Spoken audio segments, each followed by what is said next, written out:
ఈ నెల 24వ తేదీన సిద్దిపేట జిల్లా హుస్నాబాద్లోని తిరుమల గార్డెన్లో జాబ్ మేళా నిర్వహించి ఎక్కడెక్కడ కంపెనీలు అవకాశాలు ఉన్నాయో అర్హతను బట్టి నిరుద్యోగులకు ఉద్యోగాలు కల్పిస్తామని మంత్రి పొన్నం ప్రభాకర్ అన్నారు.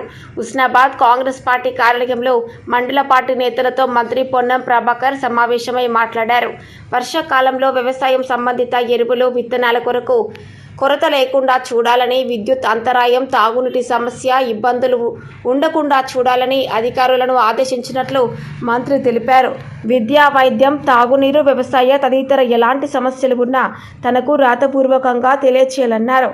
అత్యవసర సమస్యలు ముందుగా పరిష్కారం చేస్తామని, గ్రామాల వారికి సమస్యలు పరిష్కరిస్తానన్నారు. ఈ నెల 21 నుండి ఎన్నికల్లో పర్యటించిన విధముగా హుస్నాబాద్ నియోజకవర్గంలోని 7 మండలాల్లో, గ్రామాల్లో విడతల వారీగా పర్యటిస్తానన్నారు. ప్రభుత్వ ఆసుపత్రుల్లో వైద్యానికి సంబంధించి మంచి చికిత్స కోసం ప్రత్యేకంగా వ్యక్తిని నియమించినట్లు పేర్కొన్నారు. అన్ని కార్యక్రమాలను తొందరలోనే చేస్తున్నామనే మాట వాళ్ళకి చెప్పండి. అదిగాక ఇప్పుడు సరే కమ్యూనిటీ హాల్స్, సీసీ రోడ్స్, డ్రైనేజీలకు సంబంధించి తప్ప, ఎందుకంటే వాటికి సంబంధించి ఎక్కడ అంతం లేదు. ఏ ఊర్లో సీసీ రోడ్లు అంటే ఒక గింతో 4 కిలోమీటర్లు వేస్తే అయిపోయేది కాదు. సీసీ రోడ్లు అనేది ఎప్పుడు కూడా నిరంతర ప్రక్రియ. కమ్యూనిటీ హాల్ కూడా ప్రతి కులానికి మాకు కమ్యూనిటీ హాల్ ఉండాలన్నటువంటి ఆలోచన ఉంటుంది. డ్రైనేజీ కూడా ఇష్యూ ఉంది. అవి 3 పక్కన పెట్టి విద్యాపరంగా, వైద్యపరంగా, త్రాగునీటి పరంగా, వ్యవసాయానికి సంబంధించినటువంటి పరంగా, లేదా ఇతరత్ర అంటే మౌలికంగా ప్రజలకు సంబంధించిన ప్రధానమైనటువంటి అంశాలు ఏమున్నా అవి ఇక్కడ మా చందు గాని మీ మండల నాయకత్వం అంతా కూడా రమణ ఉంటాడు. దయచేసి గ్రామం వారీగా మీరు ఆ సమస్యలన్నీ రాపియండి. ఒక్కొక్క సమస్యకు ఒక్కొక్క కాగితం ఇచ్చి అన్ని ఒక్కసారి కలిపితే పంచాయతీరాజ్ ఒకటైతుంది, R&B ఒకటైతుంది, వెటర్నరీ ఒకటైతుంది, మెడికల్ అండ్ హెల్త్ ఒకటైతుంది. మీరు అన్ని ఒక్క కాగితం మీద మా గ్రామానికి ఈ సమస్యలను రాసిస్తారు. నేటు పంపలేదు ఆ కాగితాన్ని. ఏ డిపార్ట్మెంట్ ఇవాళ డాక్టర్లు ఎట్లా వచ్చారు? కన్ను డాక్టర్ కన్నుకే, చెవు డాక్టర్ చెవుకే, పళ్ళ డాక్టర్ పళ్ళకే, గుండె డాక్టర్ గుండెకే, కిడ్నీ డాక్టర్ కిడ్నీకే.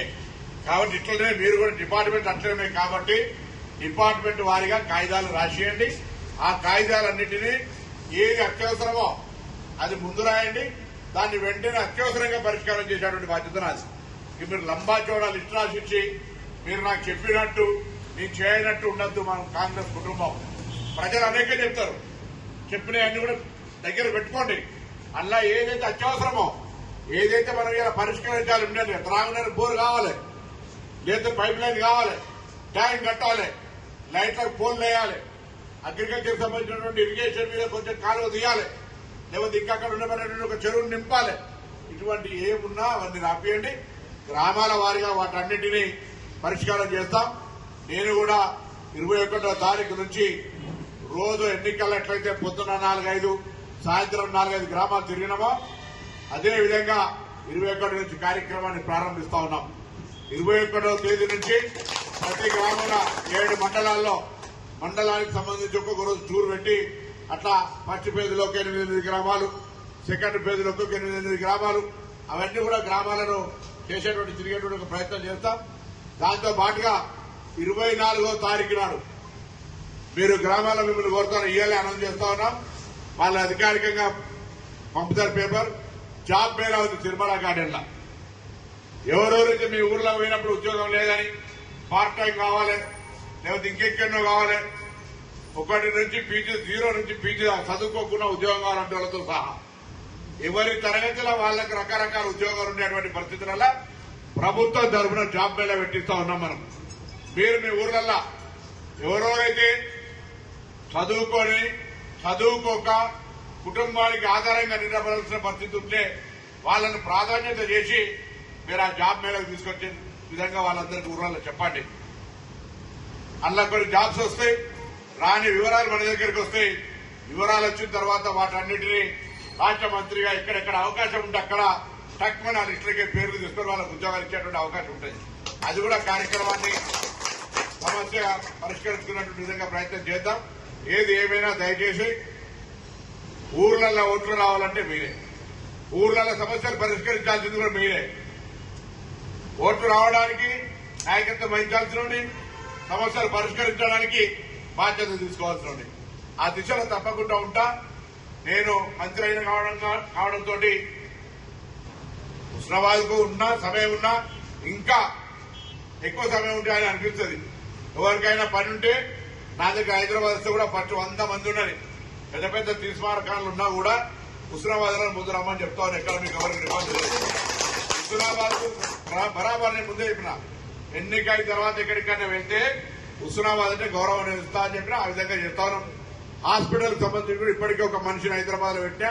చాలా మంది ఎల్ఓసీఓ, సీఎం రిలీఫ్ ఫండో, బెడ్ కొరకో, నిజాములనో, ఆన్నో ఎన్నో సహకారం ఉపయోగించుకుంది. అట్లా హాస్పిటల్ సౌకర్యం ఉపయోగించుకున్న లోలలో ఉపయోగించుకోరు.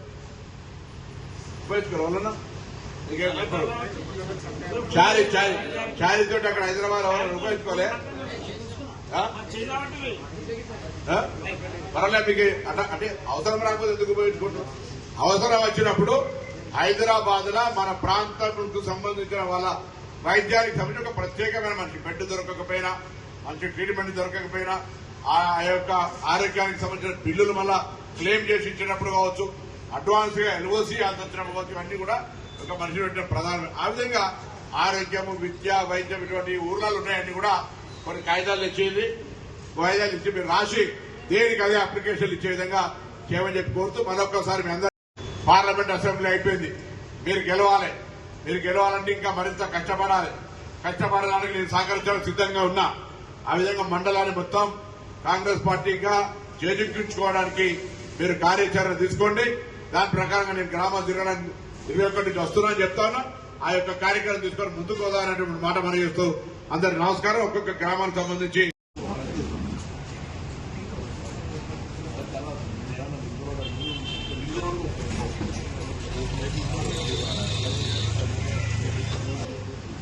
హుస్నాబాద్ మండలంలోని లింక్ ఉంటే బ్రిడ్జిలకు సంబంధిస్తూ కుచ్చ నుండి పంట నుండి పంట వరకు లింక్ రోడ్డు రోడ్డుగా శ్రీకాపూర్ నుండి గాంధార్ మీదుగా ఆ రోడ్డు లింక్ రోడ్డు